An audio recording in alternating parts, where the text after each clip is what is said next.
మంగళవారం భువనగిరిలోని స్థానిక సుందరయ్య భవన్లో తెలంగాణ వ్యవసాయ కార్మిక సంఘం జిల్లా కమిటీ సమావేశం జిల్లా అధ్యక్షుడు పుల్లు యాదగిరి అధ్యక్షతన జరగగా ఈ సమావేశంలో తెలంగాణ వ్యవసాయ కార్మిక సంఘం రాష్ట్ర కార్యదర్శి కొండమడుగు నరసింహ పాల్గొని మాట్లాడారు.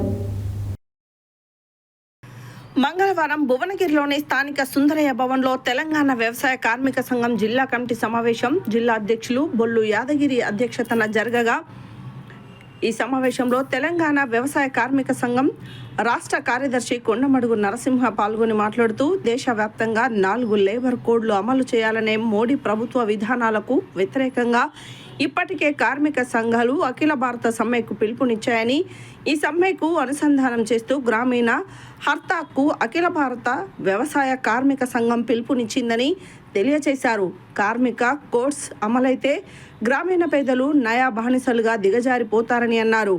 బీజేపీ ప్రభుత్వం వచ్చాక ఉపాధిని బలహీనపరిచే ప్రయత్నం చేస్తుందని, బడ్జెట్ కోతలు, వేల కోట్లు వేతన బకాయిలు, పనులు ఇవ్వకపోవడం, 2 పూటల హాజరు, ఆధార్ చెల్లింపులు, 40% మెటీరియల్కు అవకాశం కల్పించడం ద్వారా కాంట్రాక్టర్లకు మేలు చేయడం లాంటి చర్యలు చట్టవిరుద్ధం తీసుకుంటున్నారని ఆవేదన వెలిబుచ్చారు.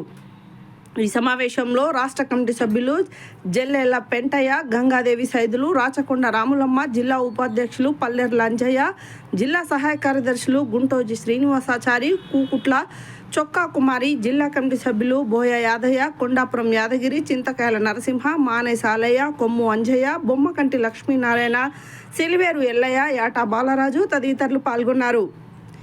ఈరోజు యాదాద్రి భువనగిరి జిల్లా కేంద్రంలో తెలంగాణ వ్యవసాయ కార్మిక సంఘం జిల్లా కమిటీ సమావేశం జిల్లా అధ్యక్షులు బొల్లి యాదగిరి అధ్యక్షతన జరిగింది. ఈ సమావేశం సందర్భంగా వ్యవసాయ కూలీలు, జాతీయ గ్రామీణ ఉపాధి హామీ కార్మికులు ఎదుర్కొంటున్న సమస్యల పరిష్కారం కోసం మే 20న దేశవ్యాప్త హర్తాలకు అఖిల భారత వ్యవసాయ కార్మిక సంఘం పిలుపునివ్వడం జరిగింది.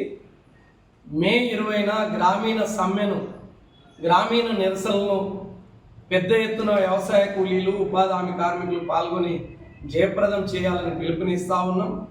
ప్రధానంగా కేంద్రంలో బీజేపీ ప్రభుత్వం అధికారంలో చేపట్టి 10 సంవత్సరాల కాలంలో పెద్ద ఎత్తున వ్యవసాయ కూలీల మీద, పేదల మీద భారాలు మోపుతున్న పరిస్థితి ఉంది. ప్రతి బడ్జెట్లో జాతీయ గ్రామీణ ఉపాధి హామీ చట్టానికి నిధులు తగ్గిస్తూ ఉంది. రోజు రోజుకేమో కూలీల సంఖ్య పెరుగుతూ ఉంది.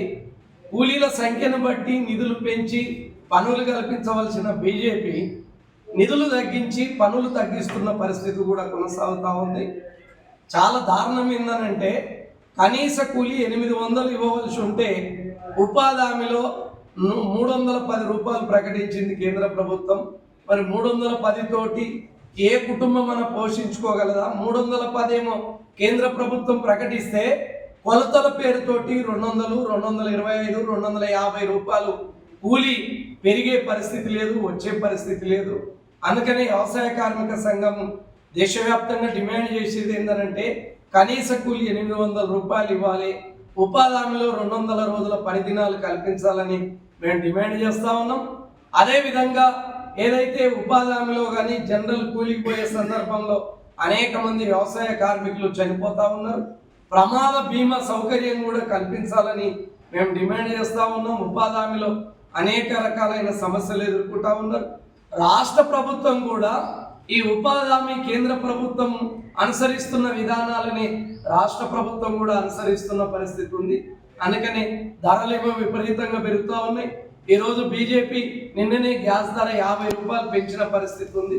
మరి మరొకసారి కూలీలు, పేదలంతా కట్టెల పొయ్యిల మీద ఆధారపడవలసిన పరిస్థితి వస్తుంది. కాబట్టి ఈ విధానాలకు వ్యతిరేకంగా 4 లేబర్ కోడ్లకు వ్యతిరేకంగా రైతు గిట్టుబాటు ధర కావాలని, అదేవిధంగా మద్దతు ధర కావాలని, ఈ ఉపాధి హామీలో బడ్జెట్ నిధులు కేటాయించాలని, ఇలాంటి సమస్యల ఆధారంగా వ్యవసాయ కూలీలు, రైతులు, కార్మికులు అందరూ కూడా గ్రామీణ నిరసన కార్యక్రమాన్ని మే 20 తారీఖు ఉంది కాబట్టి దీన్ని జయప్రదం చేయాలని జిల్లా కమిటీ సందర్భంగా ప్రజలకు పిలుపునివ్వడం జరుగుతుంది.